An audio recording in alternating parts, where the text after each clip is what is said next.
రెండేళ్ల కాంగ్రెస్ పరిపాలనలో ఇప్పటి వరకు వాళ్ళకండి మద్యం రూపంలో 72,000 కోట్ల రూపాయల ఆదాయం రాగా, ఇతర పన్నుల రూపంలో మొత్తంగా 2.5 లక్షల కోట్ల రూపాయల ఆదాయం సమకూరిందండి.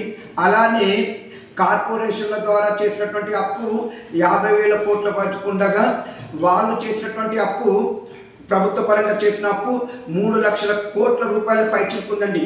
ఏది ఏమైనా మొత్తంగా ఈ 2 ఏళ్ల కాలంలో మొత్తంగా ప్రభుత్వానికి వచ్చినటువంటిది అప్పులతో కావచ్చండి, ఇతరత్ర రూపంలో ఎక్కడైనా సరే వాళ్ళకి వచ్చినటువంటి ఆదాయము 6.5 లక్షల కోట్ల రూపాయలండి. మరి ఇంత అమౌంట్ వస్తే వాళ్ళు ఈ అమౌంట్తో ఈ 2 ఏళ్ల కాలంలో చేసింది ఏమిటి అనేది ప్రజలకు చెప్పాల్సిన అవసరం ఎంతైనా ఉందనేది నా అభిప్రాయం.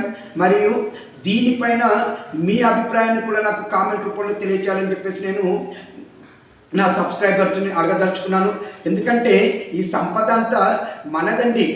వాళ్ళు చేసిన అప్పుకి రేపు కట్టాల్సింది కూడా మనమే. మరి తెచ్చినటువంటి అంత అప్పుని కావచ్చు, వచ్చినటువంటి పన్నుల రూపంలో వచ్చినటువంటి డబ్బుని కావచ్చు, మరి దేనికి ఖర్చు పెట్టారనేది మనకు లెక్క రూపంలో తెలియజేయాల్సినటువంటి అవసరం ఎంతైనా ఉంది. ఇటు దినేష్ గంగసాని.